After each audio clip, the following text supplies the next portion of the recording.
இப்ப இருக்கக்கூடிய விஷயங்கள்லாம் பார்த்தீங்கன்னா, ஓரளவுக்கு படிப்பு தான் முக்கியம் அப்படின்ற மாரியான படிப்ப நோக்கிய படிப்பு விஷயங்கள். முக்கியம்தான். ம். நான் என்ன சொல்றேன்னு, ஒரு ஏழை குழந்தை பள்ளிக்கூடம் அரசாங்க பள்ளிக்கூடத்துல படிச்சான்னா 10ஆம் கிளாஸ் வரைக்கும் தான் முடியும். +2 தாண்டி டிகிரிக்கு முடியுமா? அவன் கனவு தான். நீ எம்பிபிஎஸ் எடுக்க முடியுமா? கோடி தான். என்ன அரசாங்க பள்ளிக்கூடத்துல எல்லாருக்குமே முடியுமா? எல்லாருக்குமே சீட் கிடைக்குதா? ம். நீட்டு பிரச்சனை நடந்துருச்சு தெரியும்ல. ம். என்ன இது? நம்ம ஊர்ல என்ன நடக்குதுன்னா, இதெல்லாமே எல்லாமே அரசாங்கத்தால செய்ய முடியும். ஒருவேளை எம்ஜிஆர் அவர்கள் இப்ப நான் இருந்திருந்தாங்கன்னா கர்நாடகையில சொல்லிட்டு இருந்தேன். கர்நாடகையில வர்றேன். அங்க பெண்மணிகளுக்கு இலவசமா பயணத்தை ஃப்ரீயா பண்ணிட்டாங்க.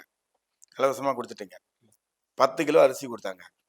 பட்டதாரிகளுக்கு 2000, ஏதோ வீட்டுல இருக்கிற பெண்மணிகளுக்கு 2000, என்னென்ன கொடுத்தாங்க அவங்க. 70 வருஷமா கொடுக்காதவங்க எதுக்காக கொடுத்த? அந்த நாற்காலிக்காக தானே, அந்த அதிகாரத்துக்காக தானே. மோடி வந்துருச்சு இல்ல, தோத்து போயிடுவா. அப்ப அவரால் செய்ய முடியுதா? அது எப்படி?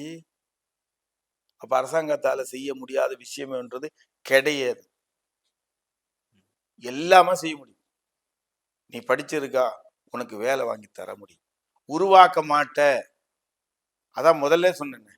பெண்மணிகளுக்கு இலவசமா பயணத்தை இலவசமா கொடுத்த ஏழையை ஒழிக்க முடியுமா? ஏழையை ஒழிக்கிறதுக்காக திட்டத்தை கொண்டு வாங்க.